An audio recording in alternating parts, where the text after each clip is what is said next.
по некоторым моментам я все-таки прошу, то есть у нас предполагается, что я покажу презентацию,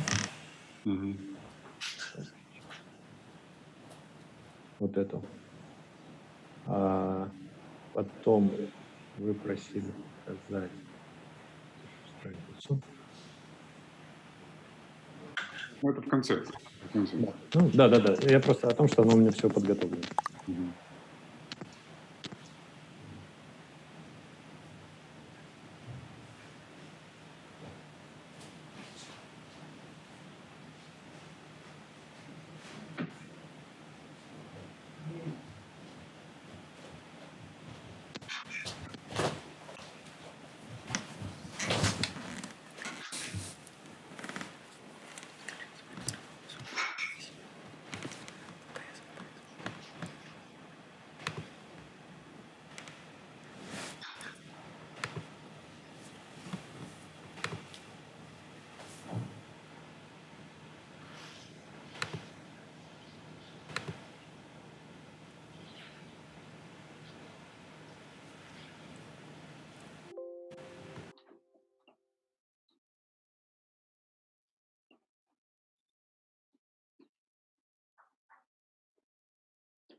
Morning, Ed. Oh, hello. How are you doing?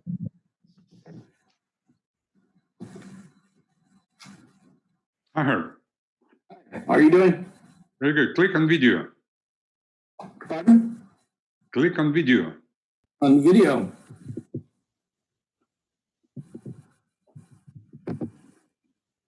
Yeah, okay. Yeah, Morning. I can see you. Good.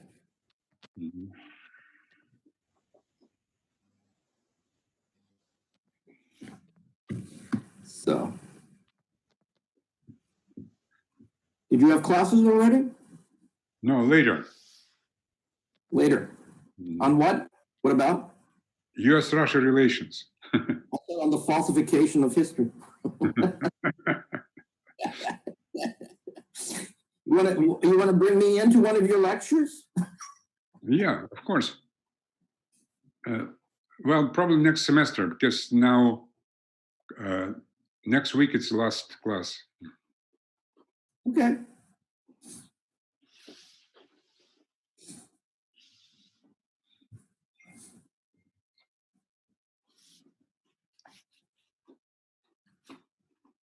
You don't have any graduate course on neutrality in any of the universities yet? We can add one. Okay. I've formulated a course plan for the IR as a neutrality as a subdivision of IR. So I'll send it over to you. Maybe your dean will be interested or accept it if there's somebody, if you can push it. Okay. I'll be doing the same here with the University of Miami. This is University of Miami in Ohio or Florida? No, in Miami, in Florida. Because there's another University of Miami, you know? I know. But that's called Miami University. In Ohio. That's the confusion. For some reason, we don't see your picture in the... Let me get it up. Yeah, it went away. That's strange. Jim, it's just Jim joined. Добрый день. Oh, hello, Jim. How are you? Christos воскресе. Поистину.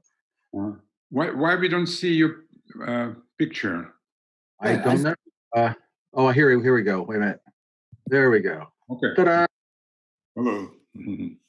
Now we have to... Okay, yeah, now I see everyone. Well, not all. We're still waiting for a couple of people. Okay. How's weather in Washington? Pleasant. It's chilly and it's in the mid 60s in Fahrenheit. We do Fahrenheit, you know. Fahrenheit. You still on self-isolation or what? No. It's they've loosened up a little bit, except in Northern Virginia where I am. That's still a little tighter, but further down, like the next county over in Richmond and all that, they're more or less open again, but with silly restrictions. Jim, say hello to Herb Regenbogen. He's professor at the Catholic University. Hi, Herb. How you doing? I'm a fellow at Catholic. You're a fellow. Okay. Well, you look like a fellow. I don't know if I see anybody. I don't see anybody here on the screen. You see don't? me? You don't see little boxes? No, everything went dark, went white on my screen. That means that you're doing something wrong. Always me. Uh-huh. I see. All right. Because of those boxes, you have to see all of us. I know. Let me zoom in again, okay? Okay, now, okay. Now we see you. Now you see me. Your camera's tilted kind of up toward the ceiling. Can you tilt it down more toward you? Yes. There you go. Now it's gone. I can't see anybody. Okay. Oh, no. Sorry. Very But we can see sensitive. you better now. Let's try it again. I have to take some classes, IT classes. Ah. Is that better? Usually you do it from your grandchildren. Yeah. If we had only time to have that kind of non-social distancing. You can't teach an old dog new tricks, Ed.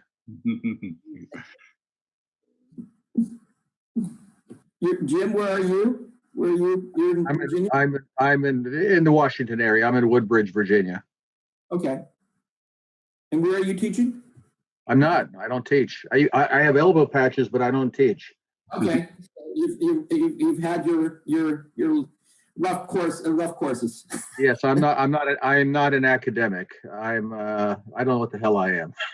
I guess I'm sort of a lawyer and I used to be a lobbyist and I used to work on Capitol Hill and I used to be at the State Department. So I'm what they call a former person. Yeah. And now what are you doing?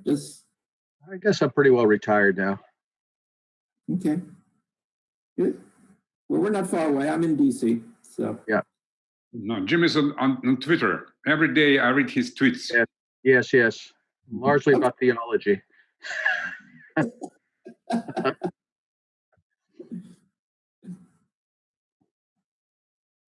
Well, so Ed, are you going? Who's moderating this? Me. You are?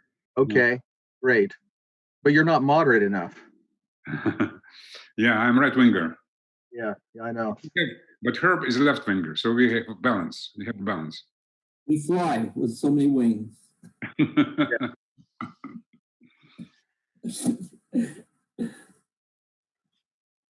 So how many people are going to be? We're going to be 6, right? In our total? Or 7? Yeah, we're still waiting for a couple to log in. Okay. Yeah, this is early for me. This is the middle of the night. To get up. Hello, everybody. Hello. I think it's with letter U. It should be Yuri. Yes, this is Yuri. I don't know why it doesn't show me. Okay. You have to click on the video in the lower left. Yes. There we go. Here I am. Hi, Yuri. Hello. Hello. Hi. Hi, Katya. Yuri, do you remember you and I were on the Red Square?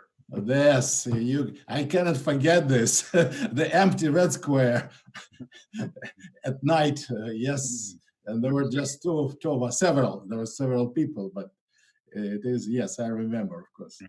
2016, we were making commentaries on Russia's elections. It was an empty Red Square.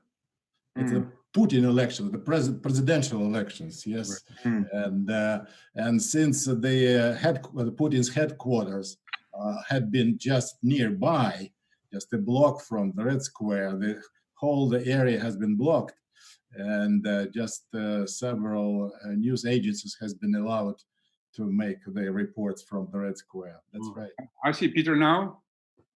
Peter. There we go. Good. Okay, I think we have almost everyone. We're still waiting for one.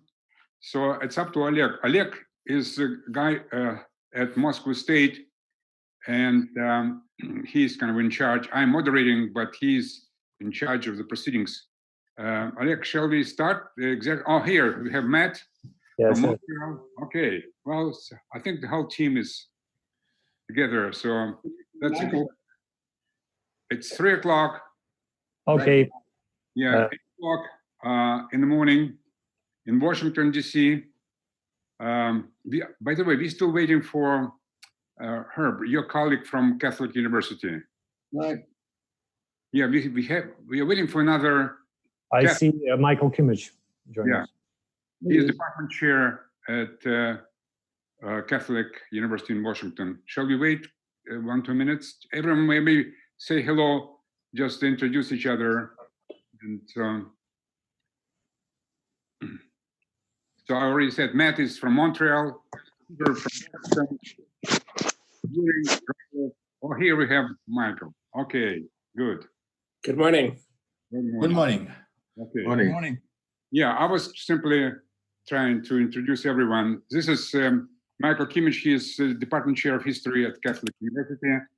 And we have Peter Kuznick from American University, a professor of history. We have Herbert, your colleague from Catholic Regenbogen. Jim Jatras, it's former U.S. diplomat from State Department and the advisor to Republican National Committee in the Senate. We have Katerina Borisova. She's at the Department of Global Studies at Moscow State. Oleg Alexeyenko, I already mentioned. Yuri Rogulev from Moscow State University. Anyone I missed? Did I miss anything? I think no. Okay. So Oleg, shall we begin? Yes, yes. Okay. Let me show a little presentation before. Okay. A little introduction from the Moscow State University. okay, go ahead.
Okay. Oh, no, it's not over. It's okay. Уважаемые коллеги, дорогие друзья, разрешите от имени факультета глобальных процессов Московского университета, всех организаторов нашего общего дела, 6-го Международного научного конгресса «Глобалистика-2020» от всей души искренне поприветствовать, пожелать успехов в работе и, конечно, как положено сейчас, крепкого здоровья. Проведение конгрессов «Глобалистика» – это одна из, конечно же, важнейших инициатив нашего факультета, инициатив Московского университета последних лет. Самое важное, что эта инициатива была поддержана фактически всем глобальным научно-образовательным сообществом. Этому проекту уже более 10 лет. Дело в том, что первый конгресс прошел еще в 2009 году, и он стал действительно очень важной научной площадкой для обсуждения таких перспективных научных междисциплинарных направлений в области, в первую очередь, глобальных исследований, учеными фактически всего мира. И было очень приятно, что, начиная с первого конгресса, и вот уже 6-й конгресс мы проводим, площадки нашего научного мероприятия собрали фактически 10-15 тысяч ученых из более чем 50 стран мира, фактически со всех континентов, кроме Антарктиды. А среди гостей, основных спикеров конгресса стали, без сомнений, всемирно известные ученые, выдающиеся специалисты, которые сделали себе не только яркое, всем известное имя, но и внесли существенный вклад в развитие научных исследований, внесли существенный вклад в решение глобальных проблем. За годы проведения, еще раз хочу подчеркнуть, это стало фактически крупнейшим научным мероприятием по глобальной тематике и проблематике. А тематика, которая была вынесена на площадке Конгресса, она без сомнения реагировала, очень чутко реагировала на актуализированную глобальную повестку дня в области глобального развития международных отношений.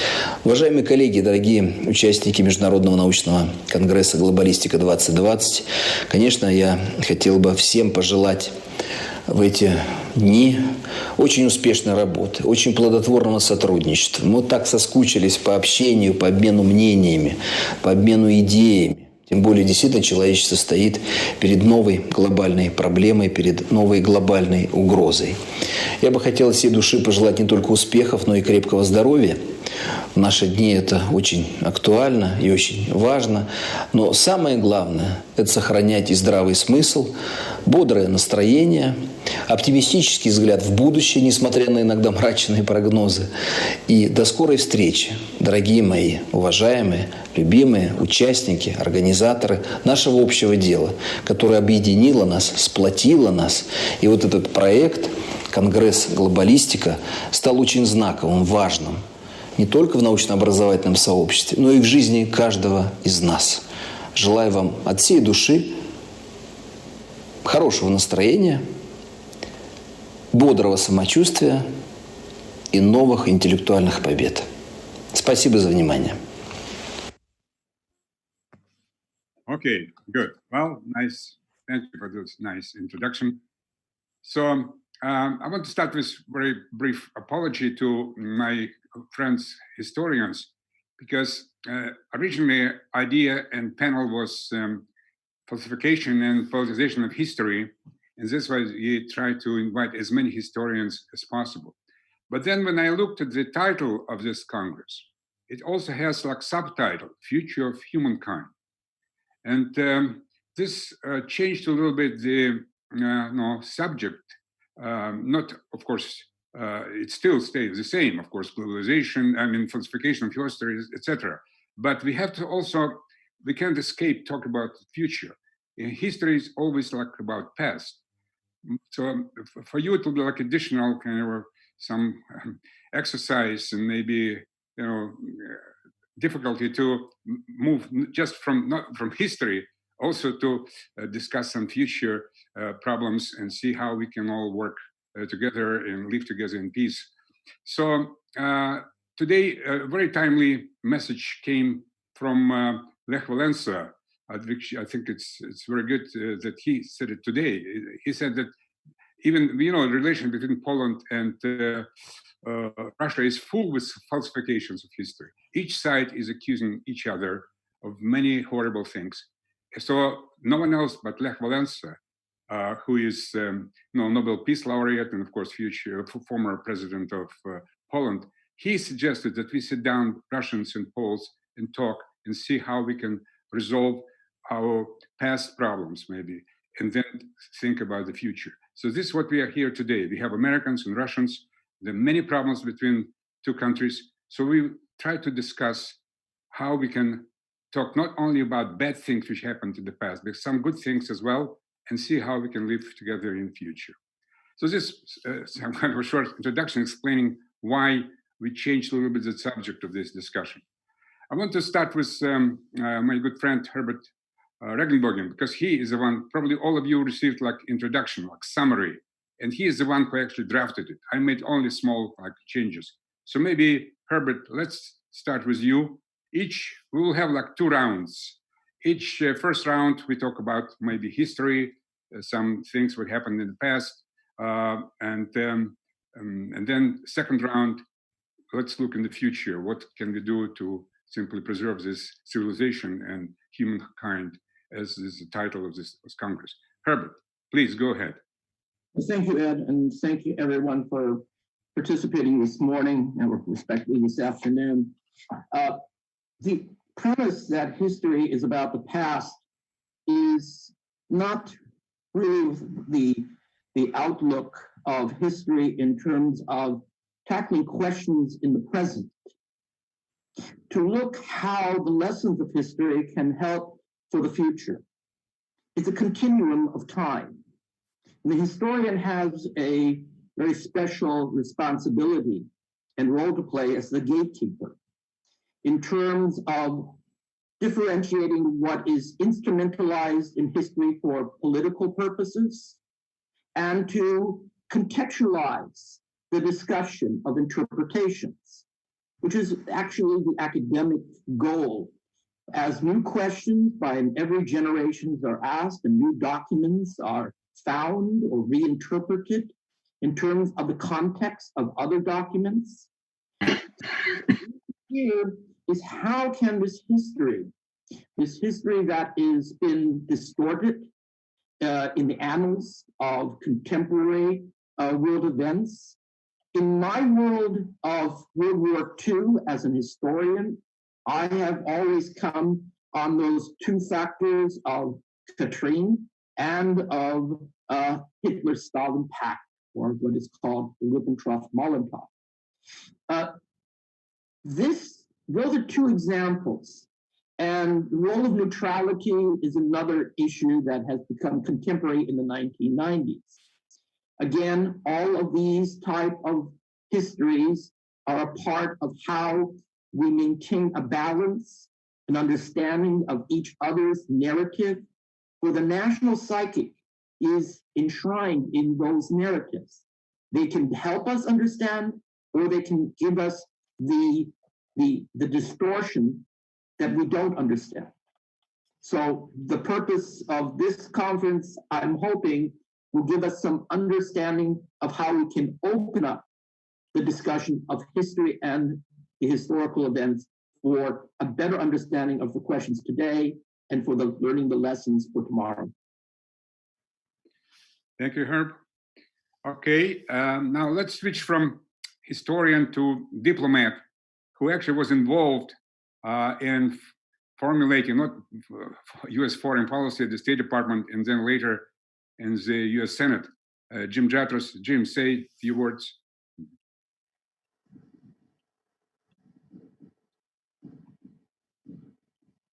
Jim, can you hear me? Sorry, I had my microphone off. Okay. I really thank you, Ed. I really appreciate what Herb said regarding how the past and the present and the future all relate to one another.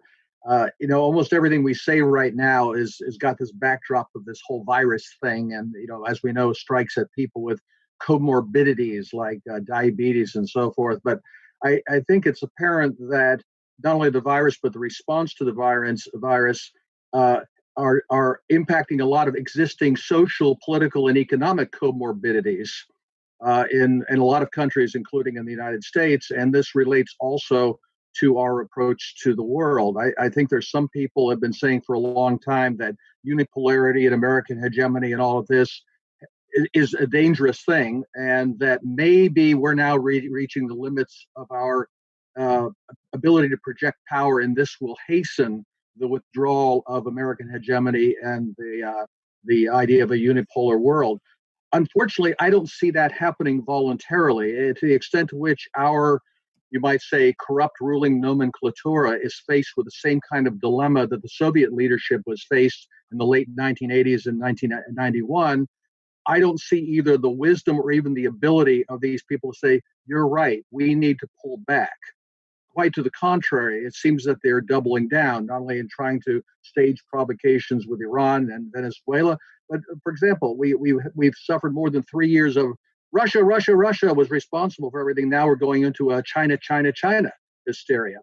I'm concerned that, and this I think does relate to the falsification of history, that when you have that kind of mindset that the only possible way forward is domination, and the moral grounding is lacking to actually assess things in a neutral or fair-minded way, but rather information is simply another weapon. The only reality is kto kovo, us and them, and how do you use information and even the falsification of history as a weapon to gain an advantage over the other side.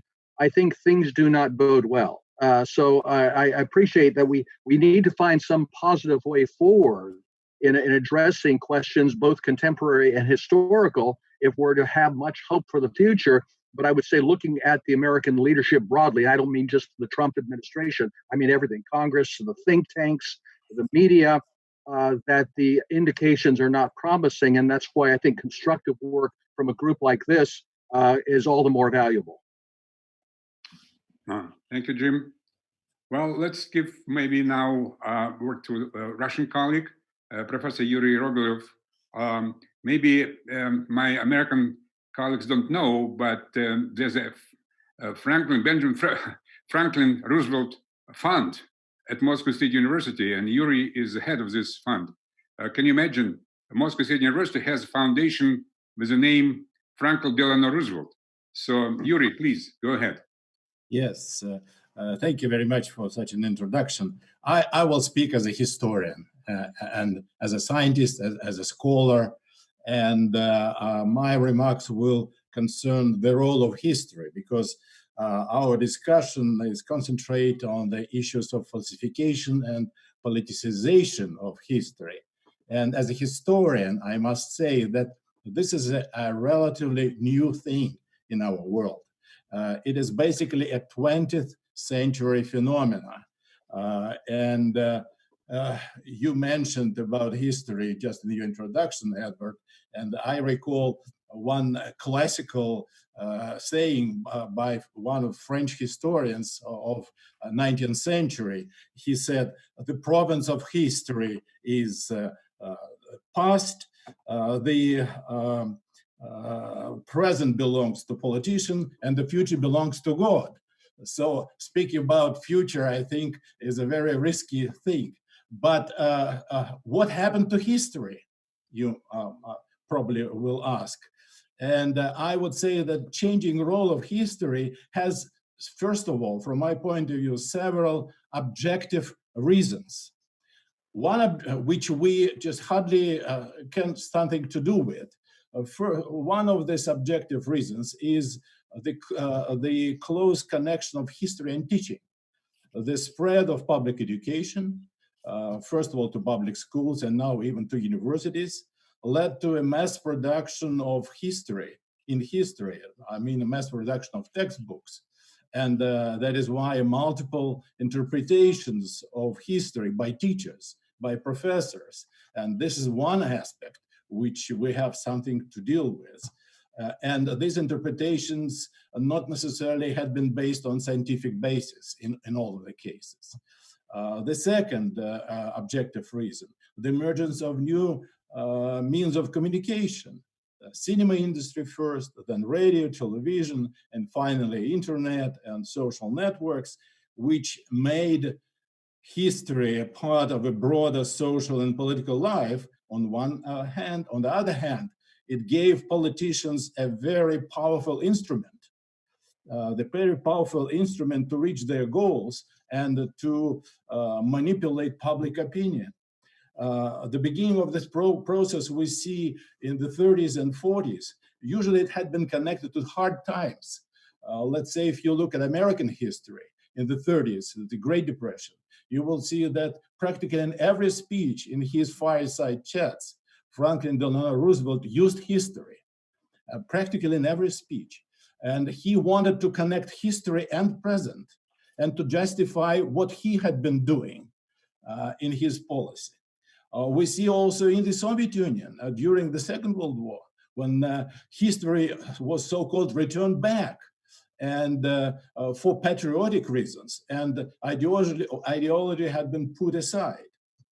And this is the second objective reason which changed the role of history.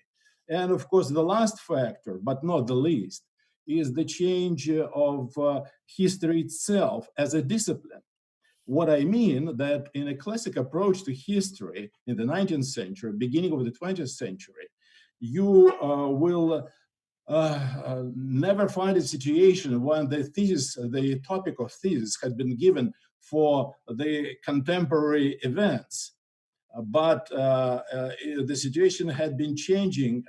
In the Soviet Union has changed earlier because after the Bolshevik Revolution, and the new discipline has been introduced which was called a current history or contemporary history. And our chair at Moscow University still has the name, the title of Chair of Modern and Contemporary History. And in the West, a little bit later in the 70s, we saw that before the 70s, you can hardly find the thesis topics which would touch the past before the First World War. But after 1970s, it became a regular thing. And of course, what this has mean to a profession, this is a very, very serious thing because in fact, it is the present that has essentially become the province of history. And it is the present that has even extended its method to interpretation of the distant past. It is a present that is being written by and beneath the gaze of those involved in it, the living, the witnesses, or the victims. So we have to write the history, including the witnesses, the living, and the victims of this history. It is a kind of history which, by the same token, is reawakening the age-old rivalry between memory and history. Historians always protested, always struggled against memory in favor of scholarly research history. But what we see today, we cannot divide memory and history.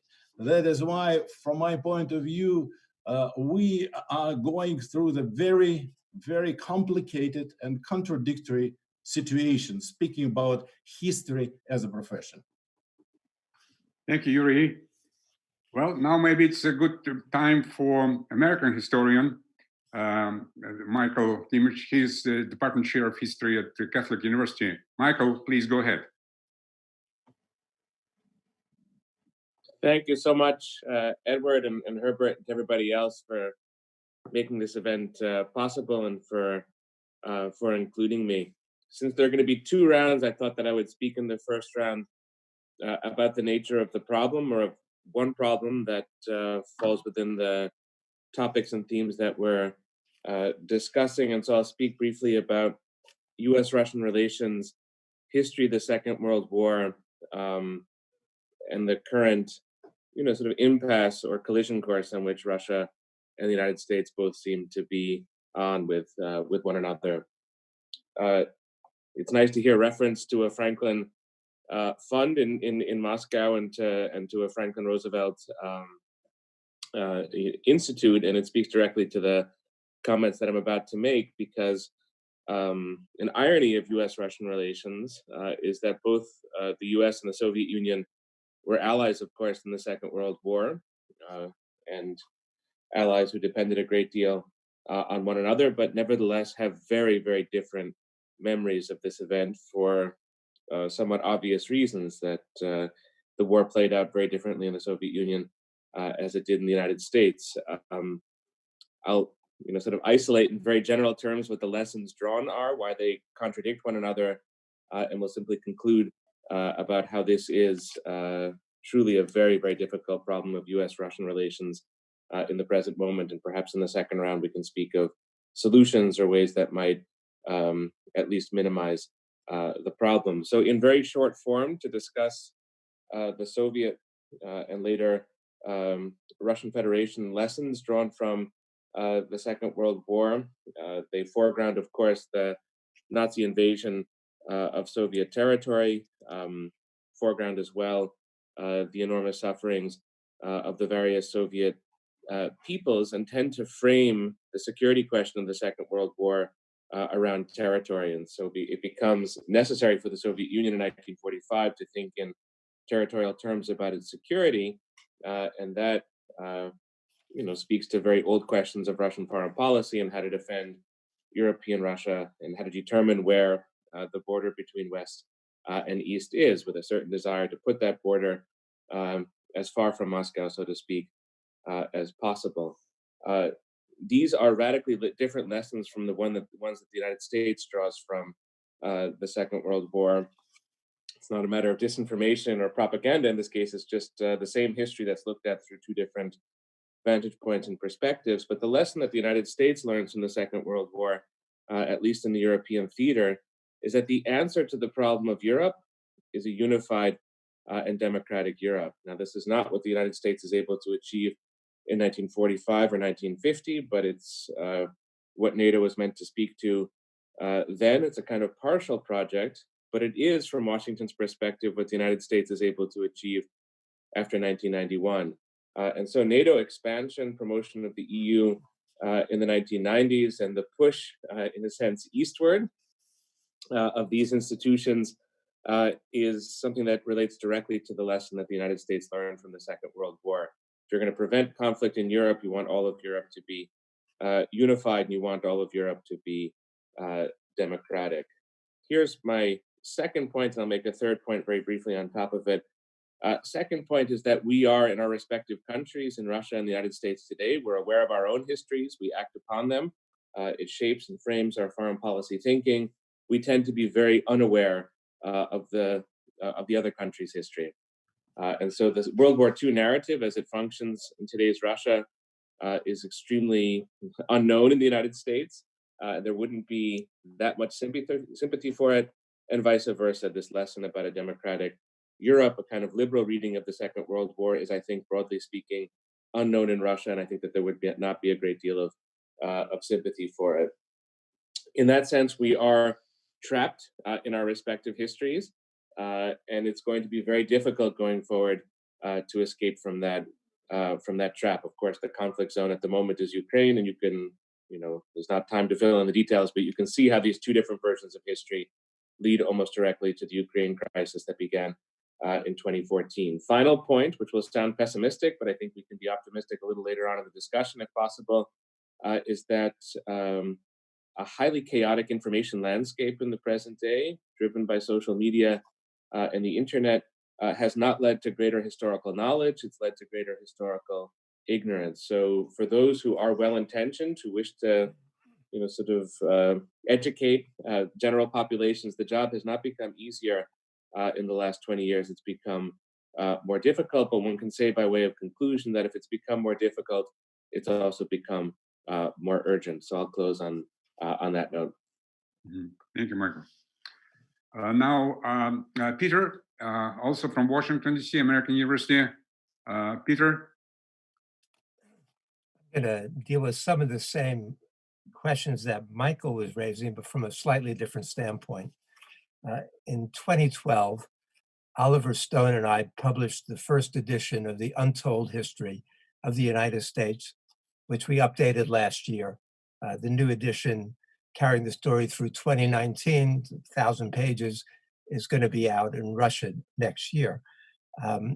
We undertook this massive book and documentary film project because we were so disturbed by the palpably false historical narratives being taught in American schools and promulgated throughout American society, narratives that only benefited those in power.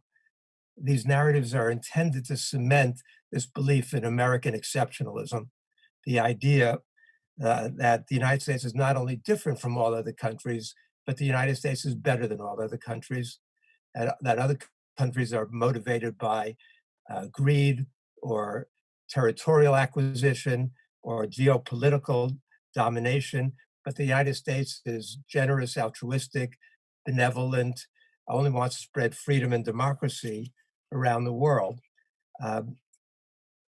These falsehoods are compounded by the fact that Americans know so little history.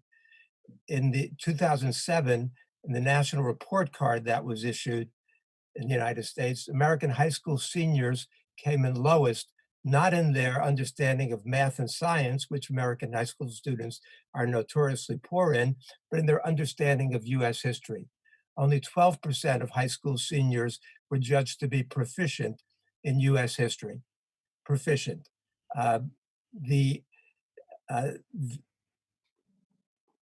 So we got two problems that we're dealing with. One is that Americans know very little history, and the second is that much of what they know is wrong. As Premier Zhou Enlai once observed, one of the delightful things about Americans is that they have absolutely no historical memory. Philosopher George Santayana explained, "A country without memory is a country of madmen." I wouldn't be so presumptuous as to say the United States is a country of madmen, but the United States certainly has more than its share of such creatures, beginning with a certain orange hydroxychloroquine drinking, disinfectant advocating individual with his finger on the nuclear button, who recently congratulated the US and Britain for their defeat of Nazi Germany in World War II. Now, I can't say that historical ignorance is a uniquely American phenomenon at a time when only 17% of Europeans credit the Soviet Union with contributing significantly to the victory over Germany in World War II. That number drops to 7% when we go to France. This is despite the fact that throughout most of the war, the US and Britain faced 10 German divisions between us, while the Soviets were facing 200 German divisions, or the fact that 80% of the German casualties were on the Eastern Front, or that Winston Churchill said it was the Red Army that tore the guts out of the German war machine. This ignorance is, I find it to be appalling. The level of ignorance, though, is to me astounding. I did an anonymous survey with college students, all of whom were A students in high school. And I asked them how many Americans died in World War II.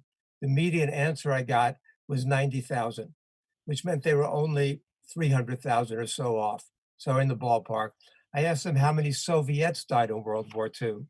And the median answer I got was 100,000, which means that they were only 27 million off, which means they have no understanding of World War II. They have no idea what the Cold War was about. They have no understanding of what's happening in Ukraine now. And so, and they don't even know, many of them, that the US and the Soviets were on the same side. So when they look at the current enmity between the United States and Russia, to them, this is not remarkable. It's not troubling. This is the way it's always been in their minds. And now that we're commemorating the end of World War II in Europe, this problem is compounded, as relations between our two countries are probably the worst that they've been since maybe 1962. So understanding of history is absolutely essential, but it has to not only be among historians, it has to be also throughout society. Thank you, Peter. Let's now hear from Canada. Matt Ehret. He's with Rising Tide Foundation, and he's contributor to a site called Strategic Culture Foundation. So what the Canadians are thinking? Matt. Thank you, Ed, and thank you for offering me the chance to speak at this very important discussion. I'm also the author of a book series called The Untold History of Canada that was inspired by the book co-authored by Peter and Mr. Stone. I'd like to say a little something I think that touches a little bit on some of the ideas that were addressed, as well as something of modern history that we're living through right now.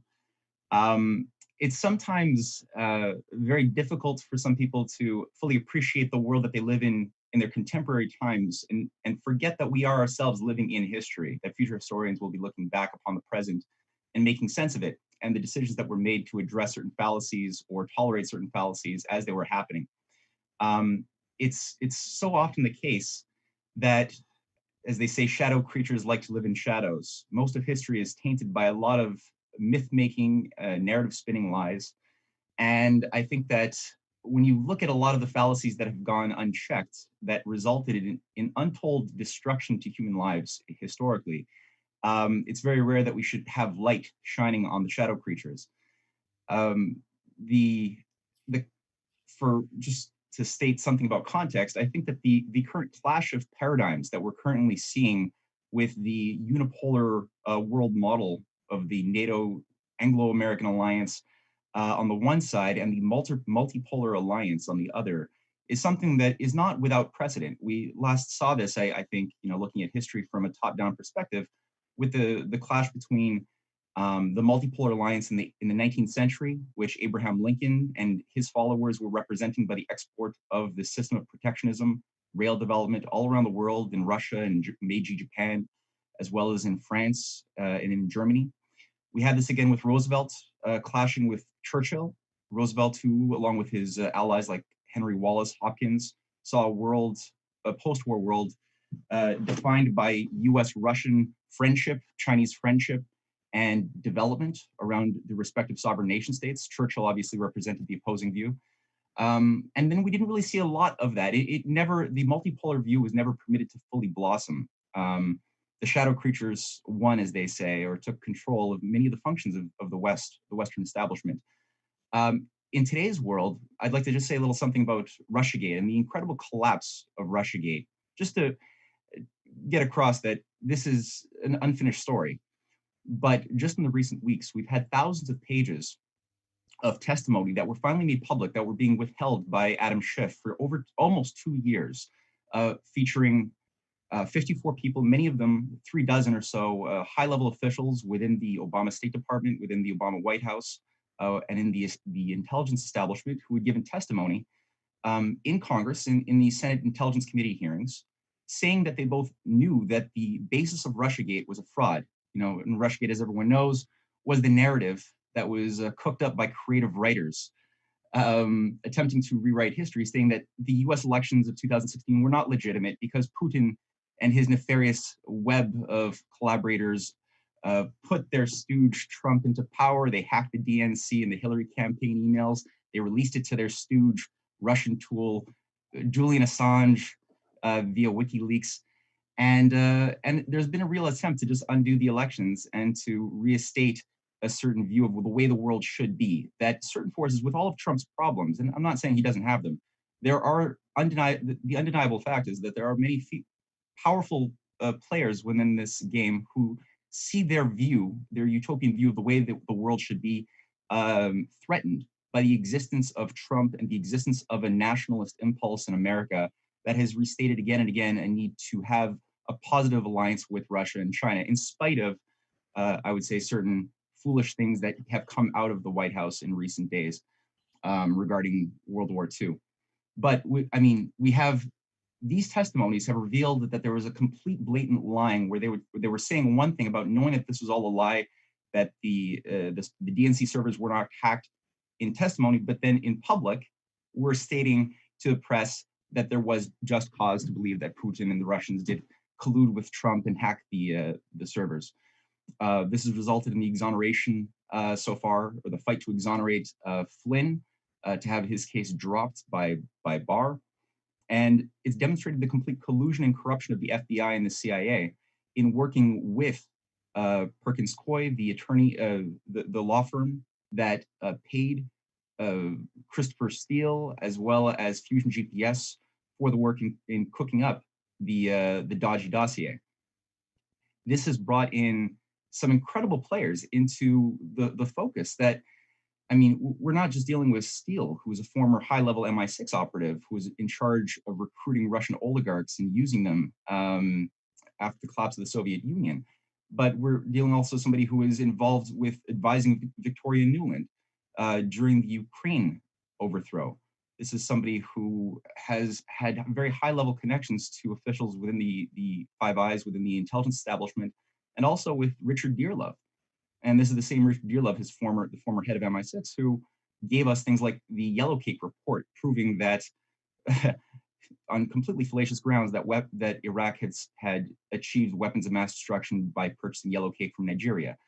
So what we're seeing is, again, the light is beginning to shine. We don't know what the conclusion is going to be, but there's very few opportunities in history for this to happen before a war, a major world war, could unfold, that you can't put that genie back in the bottle. So I would say that the key thing here is that we have a lot of injustice that was imposed upon people like Roger Stone, Manafort, Papadopoulos. Papadopoulos, who's written a book also exposing the fact, going through his own experience, that British intelligence played a major leading role. It wasn't a follower of US intelligence, but it was a leading role in this whole operation. And I think that lesson for history should be here, that looking at the broader sweep, the top-down oneness of the continuum of history and the American, Russian, British dynamic, which is, I think, vital from 1776 to the present, is that for the most part, the theme has been US-Russian friendship, and the real enemy has historically been Britain and British intelligence, not Russia, as the force which has attempted to manipulate US elections and US policy. Okay, thank you, Matt. So this is view from Canada.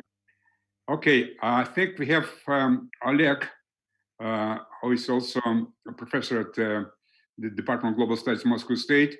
And he can finish with first round, and then we can go to the second round, and then we have debate among ourselves, and maybe some questions from the audience.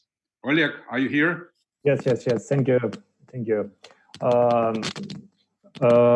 I totally agree with Matthew, and I want to say that the falsification of history is a kind of hybrid war nowadays. And as I think that first, let the myth creators write the stories, but that need to be separated from the science of history. Because history has been falsified in recent times, and I'm very circumspect with regards to this phenomenon. After all, there are malicious distortions, for example, of the result of the Second World War, the post-war situation in Europe, and other. But we should understand that such phenomena should be counteracted based on a system of facts and an academic evidentiary foundation. There is no other way. We simply must build a clear system of evidentiary concept supported by historical facts and promote them in a society and the world through mass media, youth, science, and other kind of forums. For example, the experience of the Germans in assessing the role of Germany in the Second World War invaluable. In recent years, in German academic works have been published on the history of the war and evaluation the role in it of Germany, Soviet Union, United States, England, and France. These works are largely well referenced and grounded on a solid documentation, but there are among them, of course, works that attempt to whitewash Nazism. The entire history of Soviet Union was full of manipulation.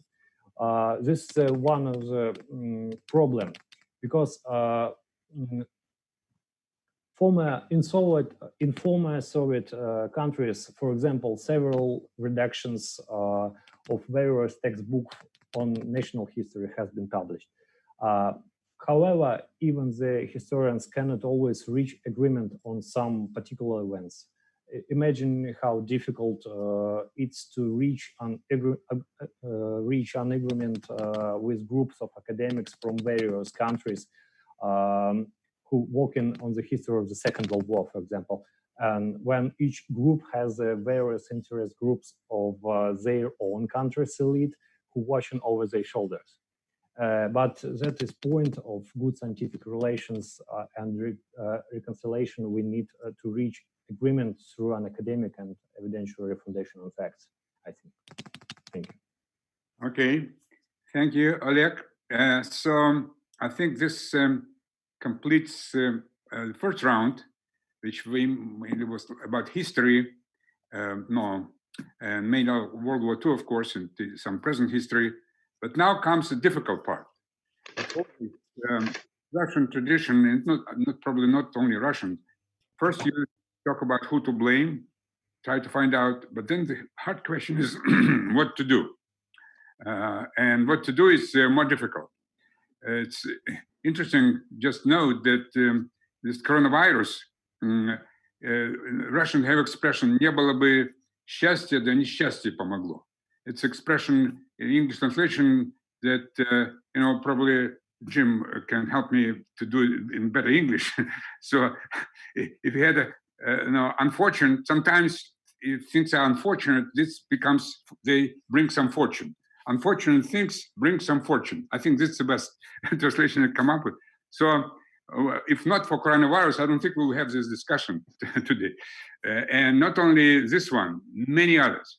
Every day I get tons of invitations from all kinds of think tanks. And before it was sometimes difficult to attend. Of course, you have to travel and all that. Now we can talk and sitting comfortably in our homes. We don't have to take airlines and maybe even help climate since we don't pollute as much the atmosphere with airplanes. But anyway, second round, then I really want you to come up with some short, long, whatever ideas. What we as we are not government, right? We don't. We're just mainly as academia. Some are retired, so still each of us can do something. I don't believe that we just can sit and wait until World War III starts. And if you read newspapers, both in the United States and Russia, the smell of World War III, you can feel it. So I don't think all of us want just to wait, and each of us can do something. So let's go back to Herb. I know he has some good ideas. So Herb, please go ahead. What do you think we can do now to save the mankind, future of mankind? The noble cause, and thank you very much for the most interesting comments in this first round. The issue here is called critical thinking, and it goes across the entire scope of education. And practically, if you're speaking about the issues of memory and thinking, then it's also about how you approach the subject in terms of your core values. And this is actually what is lacking in academia, is the transparency of how the humanities, in terms of its values, are imbued with the interests, which is reflected through realpolitik or economics or other types of socializing entities. The point is that if you have this media of internet, if you have communication as being the advantage of informing, then it is also the responsibility to modulate, to monitor, not to control, but to have this very, very lively discussion through critical thinking. And you have to have certain entities, certain places where people feel they're not getting an echo chamber, but that they are really able to discuss their prejudices or their insights or whatever you would refer to this. And when it comes to the generalization of politics, and the theories, and they are still theories, because the interpretations that are being presented are crimes. And crimes against humanity or crimes in domestic law are brought before courts. And this is the whole avenue of which international relations and international law have their crossroads. Now, you will not find the truth through the court, but you will find an attempt to seek justice. And that's an important part of history. For history is not about a collection of facts and ideas, it has core values. What is our entire view, our philosophical shared view of the world, United States and Russia? Where is our core values? Where are we going with our critical thinking? So are we in a narrative of where we interpret single episodes, ideas, events? Or do we learn from those lessons through critical thinking and education and having educators come back for training? All of this is part of the public education process in America. At least it should be. And the same in Europe. It's a matter of how you begin to deal with the issue of communication, history, memory, based upon the idea that you are looking at how people are spinning the concepts of the 19th century into the 21st century. So just give you one example, and I'll conclude there. If you have a concept called spheres of interest, and this could be the Monroe Doctrine in America, or it could be the idea of far and broad in Russia, saying you need territory between you and Moscow. Spheres of interest was replaced, at least until the last administration, the idea of international law, the respect for sovereignty, the respect for all of these other issues. And they've been diluted in various ways through humanitarian intervention, etc. But the concepts that we use today for the 21st century should not become the relics of what we are trying to leave, because that's where we had these world wars. It was about the backroom diplomacy. It was now the attempt to find core values through institutionalization, may it be the United Nations Charter with all its faults, or may it be some other types of international criminal court. All of these are institutions which are based on the ideas of the core values of seeking justice in this world of challenges and chaos. Thank you. Thank you, Herb. Okay, I think next is Jim, right? Jim, go ahead. Tell us what to do. I couldn't help but thinking about hearing that there's a Franklin Delano Roosevelt entity in Moscow. Maybe some American university needs to have some kind of Jugashvili Center or something like that here to balance things out. That would be nice. I don't like to be the Debbie Downer here and throw a lot of pessimism out there. I agree with pretty much everything that's been said, but I'm still casting about for a path toward the future. For example, what Matthew noted about the collapse of Russiagate and the factual basis for it being the heart cut out of it. But you notice it doesn't hardly make any difference politically or in terms of policy that all of Trump's partisans who are pointing out how much lying there was behind all of this want nothing more than to try to flip the narrative around and say, see, it wasn't Trump who benefited from those dirty lying Russians. It was Hillary that was being benefited by those dirty lying Russians. The constant is that the Russians are bad, and virtually nobody wants to question that narrative. With regard to what Herb said about law, and I tend to be a spheres of influence guy myself. If we look at a truly international system, the closest thing we can come to it, in my opinion, is what existed between the Napoleonic Wars and the First World War in the concert of Europe, where you did have a rough balance among the European powers, and we saw some positive effects from that. For example, why is there a Wakhan corridor in Afghanistan? To keep the Russian and the British empires apart. Why was Siam neutral? To keep the British and the French apart. That there was a sort of a rough rule of the road that largely kept the peace in the 19th century. To have law or the international, what do they call the international community, as the guiding focus or the gyroscope that keeps things on track, I think just sets itself up for abuse by the one power, in this case the United States, that cites those very values as we violate them, that we can do it and nobody else can. We use the concept of law to justify lawlessness. And by the way, I think this was particularly true in the Balkans in the 1990s. I noticed that even many people who question the official narrative tend to skip rather lightly over, because it was a Democratic president, and he was appealing to humanitarian and legal concepts when in fact they were lying through their teeth, just like Bush was on Iraq in 2003. So I don't really see that as much of a solution. I'd rather go back to classic diplomacy, but that requires the unipower to give up its global ambition, to be able to say, we don't have any interest in the South China Sea, we don't have any real national interest in Ukraine or in Syria, that there are other powers for whom these are vital areas.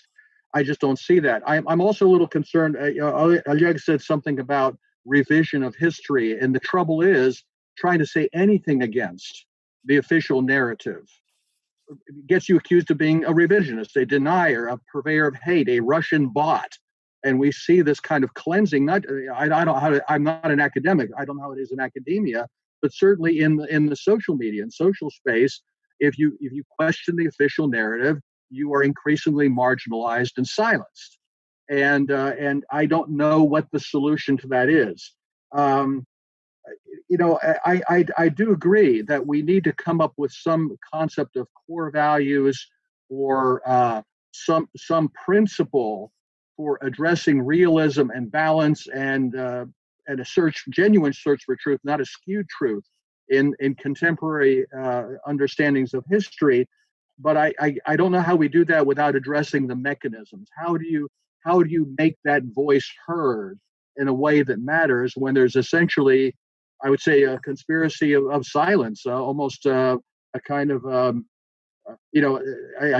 keep thinking about analogies to the late Soviet Union, where there's official narrative is the only one that's allowed, and the rest of us are engaged in samizdat. It's not punished in the same way as it was in the Soviet Union, but it is marginalized. It is silenced. If it doesn't appear in the New York Times or on the networks, it didn't happen, no matter how much is available from alternative sources of information, which, as we all know, are conspiracy theories.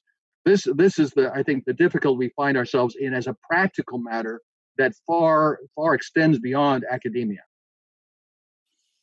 Thank you, Jim. Have you, Yuri? Maybe Yuri, you'll have some optimism. I'm not very much optimistic. First of all, I must say that there is no one we have to blame for this, right? It is stupid to look for somebody else to blame for all the problems we have. We have to blame ourselves first. We of course, the easiest thing is to blame politicians. This is the easiest thing we can do, but we have to blame ourselves first of all. What to do? We cannot do much. But I agree with Herbert and with Jim that we can do something. Certainly we cannot stop the development of internet or mass media or spreading these social networks. It is obviously that for historians that they cannot divide themselves from their country, from their class, from their religion, from their family, from their party, or even profession. It is very hard to do. And all the historians write history on the basis of the contemporary, environment, which includes ideology, which includes politics, which includes official narrative of history, and so on and so forth. And I agree with Jim that it is very hard to be against these major trends which develop in this or that country. But never before has the situation at the same time required historians to act as scientists, first of all. And I agree with Oleg from this point of view. It's not just a matter of fact. It's a matter of how you do write or study your history. I agree with Herbert that we have to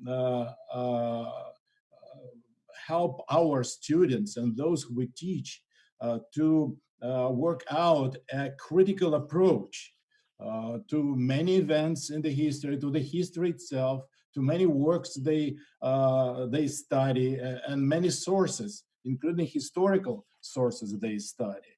This is a very important factor. In a way, I think historians in the present situation has to act more as scientists. What does it mean to act as a scientist? It means to adopt such a critical distance from ourselves, right, as historians, and from our subject we study, in the search for a truth, because the truth is everyone's. The truth belongs to no one. And we have to understand this, and we have to act like scientists and try to make this distance. So what examples I can make from other disciplines or approaches, like, ethnologists or anthropologists, they study different culture, but they not associate themselves with this culture. They study this culture as an outsider from the distance, right? What else I can, what another example? From the political science. In the political science, they study such factor as political power.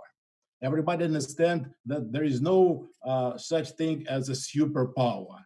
That's why it is more interesting to study the limitations, the constraints of power, which becomes not just more attractive, but brings more results. So not just the power itself, but the constraints and limitations of this power. The same is we need to do in history. The ideal goal, from my point of view, is that one can never reach this idea of independent and in all sense interpretation of history, but must always strive for. And from this point of view, the awareness of limitations and an analysis of constraints in history should be necessary condition of historical research and the final conclusions. And I must mention also, my foundation has been mentioned, the FDR Foundation at the Moscow State University.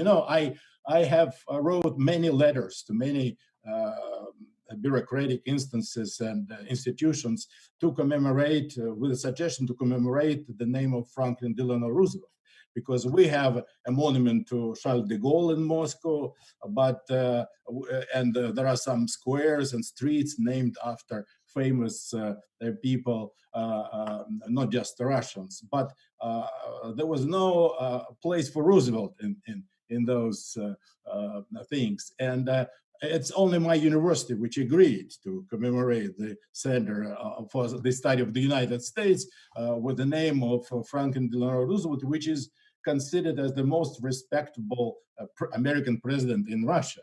Not just because he reestablished diplomatic relations, but because he was the ally of the Soviet Union during the Second World War. And I think this is very important to remember. We have to remember those events in history which brings us together, speaking about the Russian-American relations. And we should understand that between the two countries, there are no major problems we cannot overcome. We don't have border issues. We don't have economic troubles in our relationship. We never fight against each other in history, never. And I think we should remember this. And this creates quite an important basis historically for the development of the relations between two countries. Speaking about all these contemporary events, I had been studying the United States for many years, and I always thought that the strongest feature of the American society was common sense. But what is happening now in the United States, it's from my point of view, it's the loss of common sense at large scale. And this is troubling, of course. This is troubling. There is not much we can do, but we can do something. So at least let's us do it. Okay. Thank you, Yuri. Before I go to Michael, I want to tell you that you didn't know probably, but there's also a sculpture of Ronald Reagan in Moscow. Did you know that? No. Well, welcome. I will give you a tour. No, I never seen it. I'm sorry. Well, there is a monument to FDR. It's only in the Crimea in Yalta, which is now part of Russia. So now we can say that in Russia, there is a monument to Franklin Delano Roosevelt and the Churchill, by the way. All three of them are there. Okay, Michael, please go ahead with some positive ideas. Sure. Just wanted to begin by saying for the record that I worked in the State Department under the Obama administration, and it bears no resemblance in my experience to what Matthew was describing. Victoria Nuland was a colleague of mine. You can agree or disagree with her policy positions, but she's an honorable civil servant, and would just like to state that for the record. But on and on these debates can certainly go. 3 points.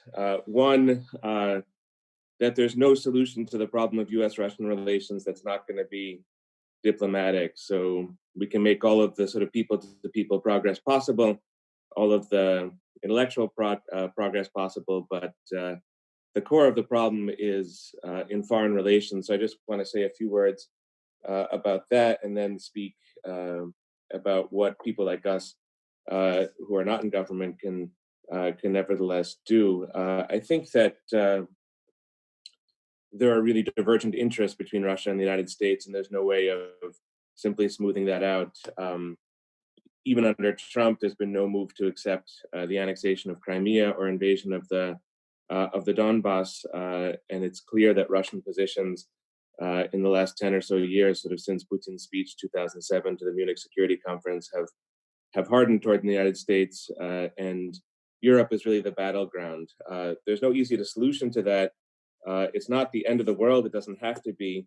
There were much tougher collisions of interest during the Cold War, and the Cold War actually offers many examples of how diplomacy can at least prevent the worst case scenarios from happening. So I see no way of removing the interest, Jim. I don't think powerful countries just sort of recede, whether it's a multipolar order or a unipolar order.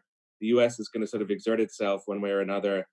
Russia is the same. It's going to exert itself, and there's going to be lots of collisions in the future in Europe. I think the Middle East, it's much more possible to perhaps work out some kind of cooperative framework between the United States and Russia. Syria is not a great example of that at the moment, but also hasn't led to a direct collision. And depending on where China goes, Asia may actually be a source of real cooperation between the United States and Russia in the future. If China begins to menace both countries, you might see configurations that would be surprising from the present moment. But the European conflicts are going to be real for a long time, and we'll just have to hope that we have decent diplomats on both sides who can attempt to manage those disagreements and conflicts.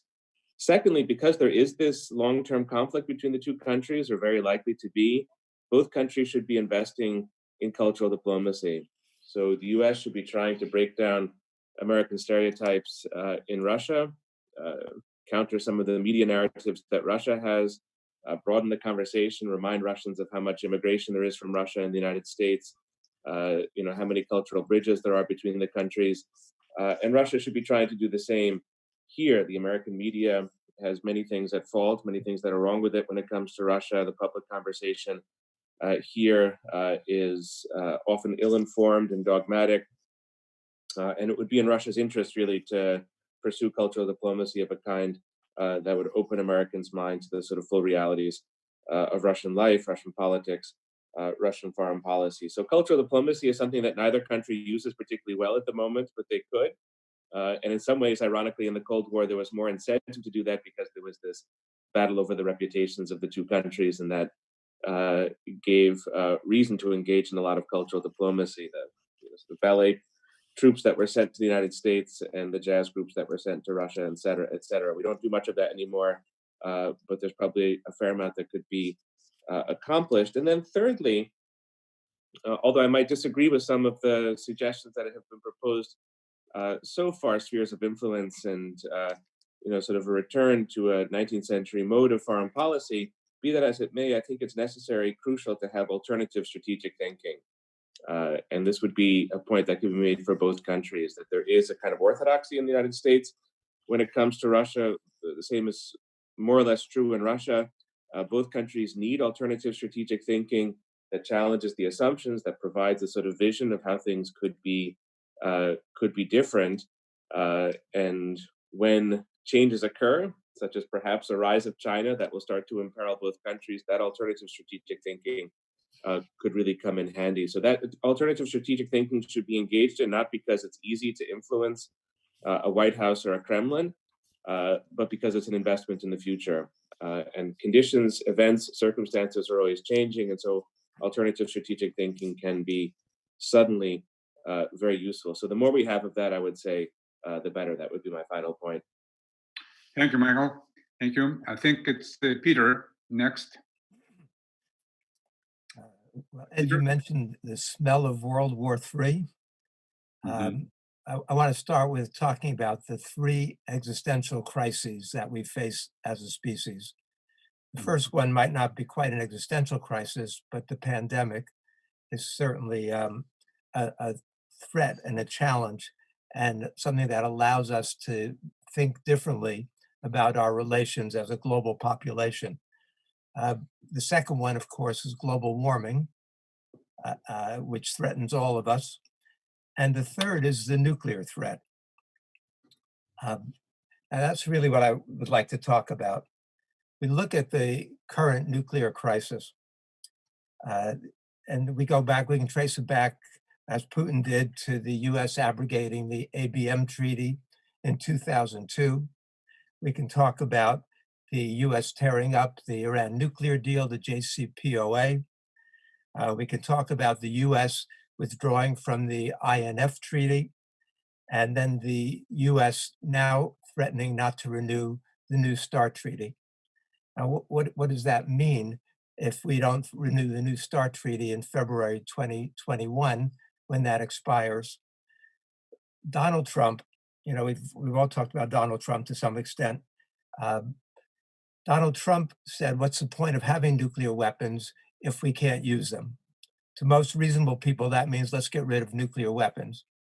To Donald Trump, that means let's find ways to use them. Trump has called for, if we look at the new nuclear posture review, he's elevated the role of nuclear weapons. He's talked about developing new nuclear weapons, smaller weapons that'll be more usable. He said he doesn't fear an arms race, he welcomes an arms race. Vladimir Putin, on March 1st, 2018, delivered his State of the Nation address, in which he announced that Russia now has 5 new nuclear weapons, all of which can circumvent US missile defense. What we seem to be is on the verge of a new nuclear arms race, very possibly, especially if Trump gets reelected. What would that mean? Well, now we've got about 14,000 new nuclear weapons in the world. Back in the 1980s, we had close to 70,000. We had the equivalent in 1985 of 1.5 million nuclear Hiroshima bombs. It was a situation of total insanity. So that smell of World War III is really quite ominous and quite real. The Bulletin of Atomic Scientists recently moved the hands of the doomsday clock to 100 seconds before midnight. That's the closest it's ever been. The closest previously was 1953, 2 minutes before midnight after the US and the Soviets tested their hydrogen bombs. Now we're even closer than that. So this is very, very serious. But again, we have to tie it back to history, because it's our understanding of these questions is grounded in fundamental myths. And the fundamental myth or lie about this is that the United States was justified in dropping bombs on Hiroshima and Nagasaki in August 1945, because that was the only way to avoid a US invasion, in which Truman says a 500,000 American boys would have been killed. Now that's been expanded to say that not only American boys, but many more than that number of Japanese would have been killed also. So the atomic bombing of Hiroshima and Nagasaki, which was an immense atrocity, was actually being portrayed in America in the textbooks and in the media as a good thing. Not only a good thing and a necessary thing, but a humane thing. And we find this at the top levels. Susan Rice recently had a piece in the New York Times in which she wrote, "Following D-Day, my father was sent to the West Coast to prepare for deployment to the Pacific Theater. He was spared combat by Harry Truman's decision to drop atomic weapons on Hiroshima and Nagasaki, provoking the Japanese surrender." That's nonsense. It's lies. It's myths. That's not what ended the war. What forced the Japanese surrender was the Soviet invasion of Manchuria. The Japanese leaders had accepted that the US could wipe out Japanese cities. We'd firebombed over 100 of them by that point. To them, what changed the equation was the Soviet invasion. And we knew that that was the case. We knew that the US intelligence had been predicting, and joint intelligence had been predicting for months, that as soon as the Soviets entered the war, all Japanese would know that defeat was inevitable. Americans don't know this history, or most Americans don't, despite our efforts to bring this to them. In fact, they don't know that the United States had 8 5-star admirals and generals in 1945. And that 7 of the 8 are on record saying that the atomic bombs were either militarily unnecessary, morally reprehensible, or both. They don't know that Admiral William Leahy, who chaired the meetings of the Joint Chiefs of Staff, said that the bombing of a thoroughly defeated Japan put us on the moral level of the barbarians of the Dark Ages. They don't know this history. So there's a lot we could get into, but the understanding of the actual clear understanding of history still informs our views of crucial issues that now, is in the case of the nuclear threat, is so palpable, so dangerous. Now, in terms of ways to deal with these things, as historians, we fight out these historical battles. But now the pandemic has given us other opportunities. I'm part of a group called the COVID-19 Global Solidarity Manifesto, which we're issuing this Saturday. And what we're doing is looking at this crisis, but putting it in a different context, seeing the opportunity. Yeah, this is a terrible threat, but it also raises possibilities to educate people and globally in terms of ways that we can be reorganizing this world, looking at the ravages of neoliberal economic policy, what effect that's had on health systems around the world, and the ways to use this now to call for changing our priorities.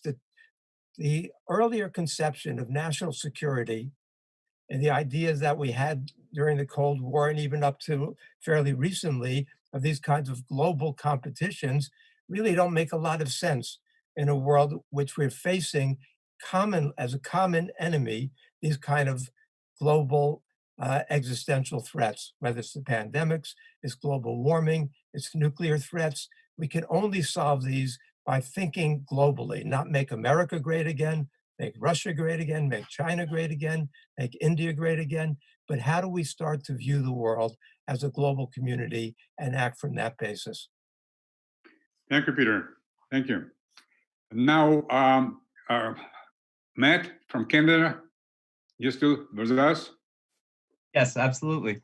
Okay, we need some positive stuff. I'll see if I can oblige.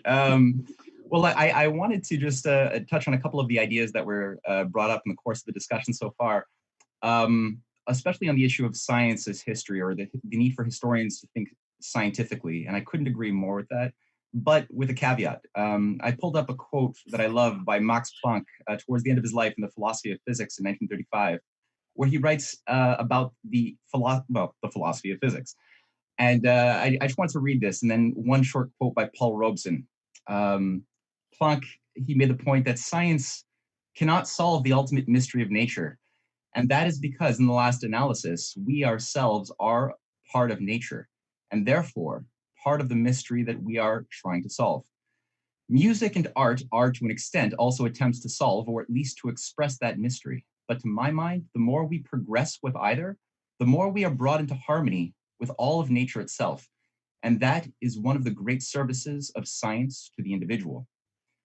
And I love that because it's not coming from anybody. This is Max Planck, who did revolutionize our idea of the quantum. He gave birth the sets of ideas that he brought into being, completely transformed the potential between man, the material world that we live in, our ability to support life, to create and harness the power of the atom.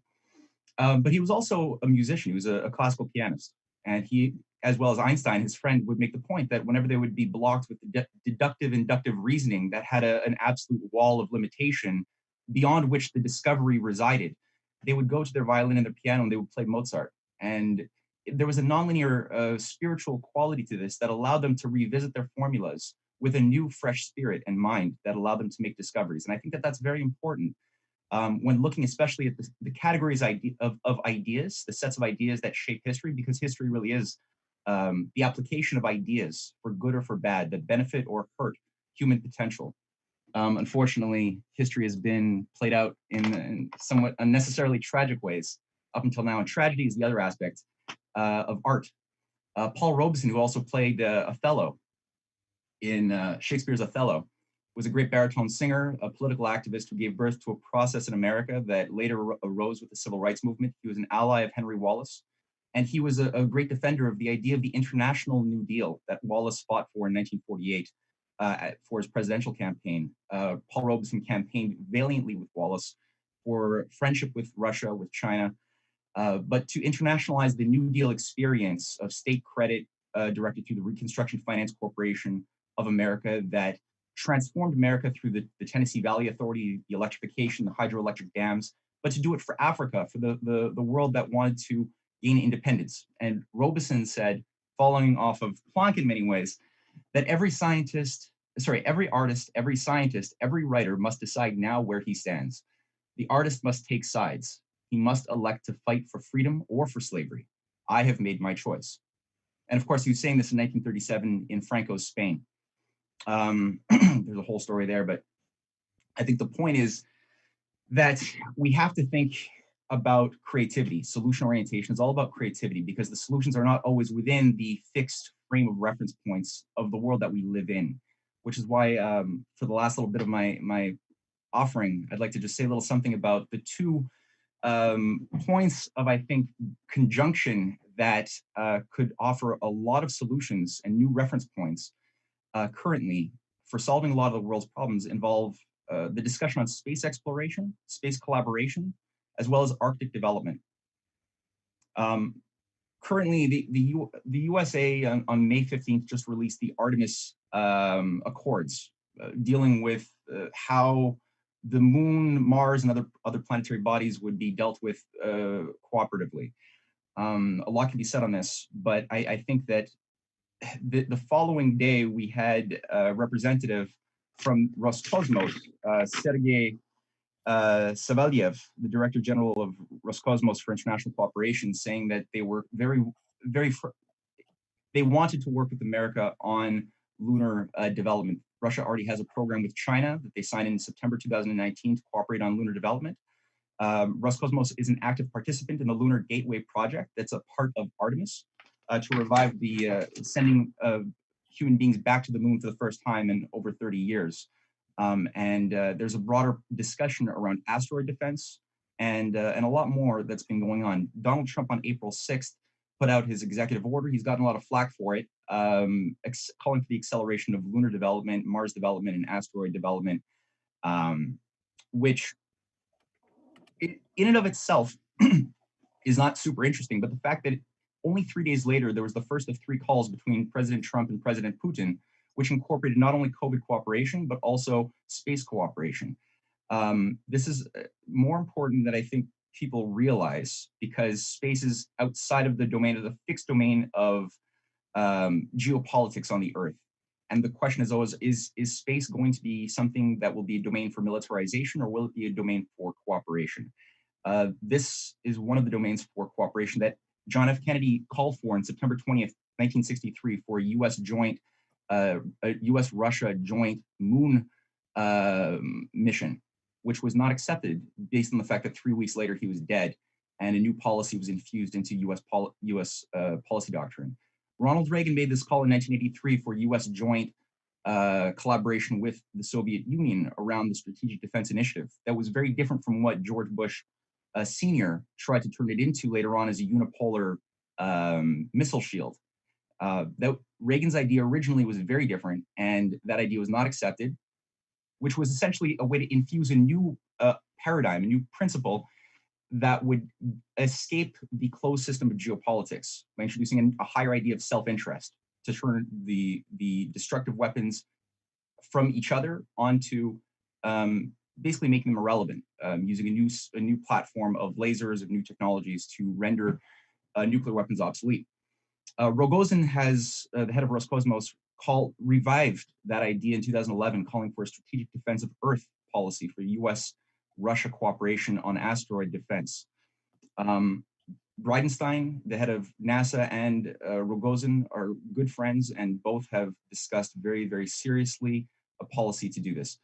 The Polar Silk Road, I'll just say one word on this. The Belt and Road Initiative, the new Silk Road of China, has allied with the Eurasian Economic Union of Russia in 2015. The framework has been extending into the polar regions.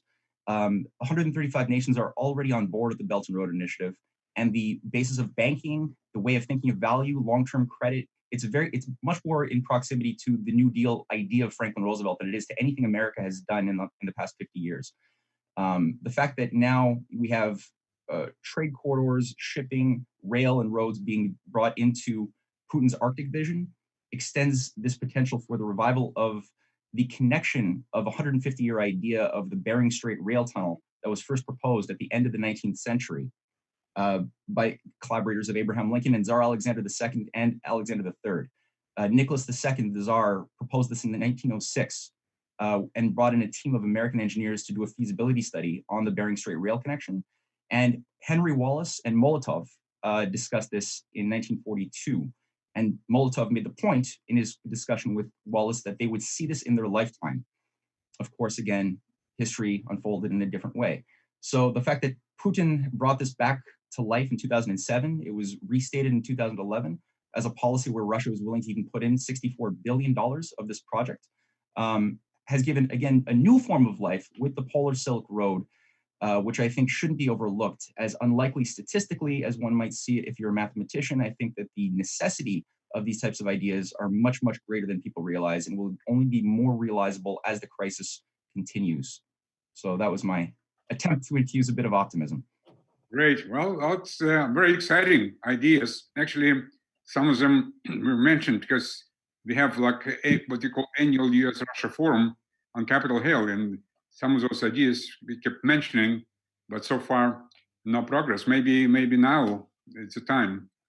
I was told just that we have another speaker, a lady from Katerina Borisova. I think she's in charge of international relations, the Department of Global Studies. Katerina, are you with us? I was told you have some good ideas. Yeah. Hello. I will be brief. So my idea is simple enough, and it's concerned not Russian-American relations directly, but in our reality first of all. And maybe it's a little bit theoretical questions. So I would like to say a couple words about the role of history in ideology, because it concerns problems of falsification of history, also politizations, and of course of our future. So a couple weeks ago, President of Russian Federation, Vladimir Putin, take an initiative to make patriotism as official part, as a base maybe of Russian ideology. And moreover, such idea was approved as a constitutional amendment this year and for Russian constitution. And as for me, love of history of your country, it's of my country, it's a big part of patriotism. And my idea is that history is not collection of facts, as Professor Regenbogen already said. It's also cannot be totally positive one, but it should be collection of maybe of values and world experience. And in this case, interpretation of history, of historical facts should be objective. And how to do it is a big, good question. But I think, and here I agree with Professor Rogolov, first step, it's find grants between history and current policy. When history became history and cannot influence on current policy. So question, where is this point when negative episodes of history become experience, but not mistakes, which can influence on current policy? So, and I believe that in 21st century, historians will try to find right decision on this way. So thank you for your attention. And that was, I think, as for me, it is very important also how to teach students in this case, where we start discuss policy and we understand that it's subject, not objective enough, and where we speak about history and we can say that, okay, it was mistake of our history of the policy of our country, for example, 20 years ago. Mhm. Thank you. Thank you, Katerina. Oleg, Oleg, you still here with us? Yes, I have a short message. I think that we must understand that our countries, scientists from our countries have a great influence to young people in all over the world. For example, I have a lot of students from different countries, from China, South Korea on my classes, and I have a simple question for them. I ask them, can you give me 5 names of your own heroes from war, for example, Second World War? Or can you give me 5 names the person from your fairy tales in China, for example? And nobody know 5 names. But when I ask them, and can you give me 5 names, for example, from Marvel Studios? And immediately they give me an answer. And this situation with the students from China, from Russia, from Ukraine, from other countries. And one time when I asked the students from Japan and asked them, can you give me a name, some person from the Second World War in history of Japan? And he said, I think that I listened something about Private Ryan. And it's very funny, but it's very pity. And I think that we must understand such situation. And when we speak about Russians, historians, we, I think, don't need to be shy about bringing the issue of the role of Soviet Union in victory over fascism. But sometimes I saw that some historians try to minimize the contribution of our allies through Lend-Lease. For example, weapons, food, medical supplies, and other. And as I said before, we, like scientists, must understand it and let the myth create us write their stories, but we need to be separated them from the real history and to not refute them. We will spend the time, and we must work, and it will be more fruitful. Thank you. Thank you, Oleg. Okay, well, maybe I already we heard some disagreements, which is good, some debate.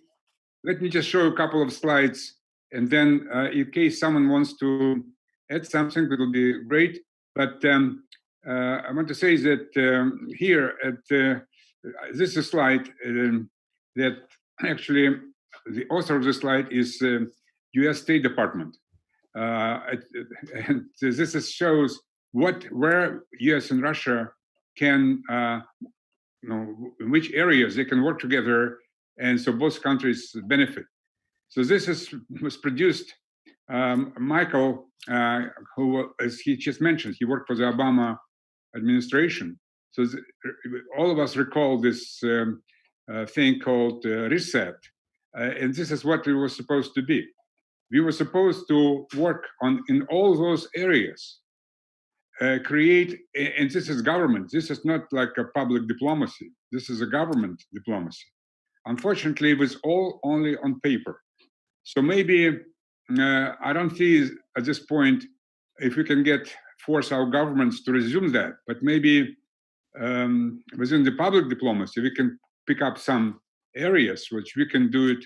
And one of them, we already working for many years with Moscow State University and National Research Nuclear University, and actually American University in DC and Catholic University, but it's not enough. I think this is one of the things which I'm trying to promote, that we are joined by many other schools, and it's the way we do it right now doesn't require any funding, and so it's just something that we can do and expand even to high schools, to laboratories, to all over. And sometimes now you can even teach music using the same Zoom, and have concerts and all that. So we've now reached, maybe because of the coronavirus, we see this every day. So maybe we should simply jump in the wagon and try to expand those contacts that we have right now today. And for example, like a couple of weeks ago, we had a similar Zoom discussion. Can you let me show you another slide, Oleg? If you no, this is another. Not here. Link. No, I sent you a newspaper link. It's about the Elbe River. Yeah, this is a conference we had on April 25, and it was attended by 40 countries took part in this conference, over 1,000 participants. We discussed this famous meeting on the Elbe River, and as we know, we didn't really expect that, but it was such a great thing that we saw a public joint statement by President Trump and Putin. It was really fine conclusion of this holiday. I call it holiday because April 25, it's every year we celebrate the meeting on the Elbe River. So more things like that can be done.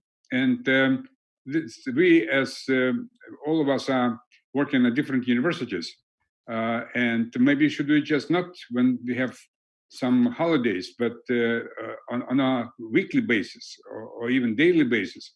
And so I really urge my colleagues, both in Russia and US, to do that and try to involve some other schools. Okay, now anyone wants to add something and maybe agree, disagree before we conclude?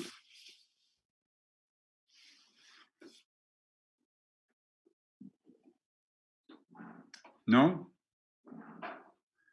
Okay, well, in this case, thank you so much. And I think it was a very good discussion. We came up with some good ideas. I understand, Oleg, that you'll be working on proceedings, right, on this? Yes. Yeah. All of those who participants who want to send statement, op-ed, article, then please send it, emails and all that. It will be included in the proceedings.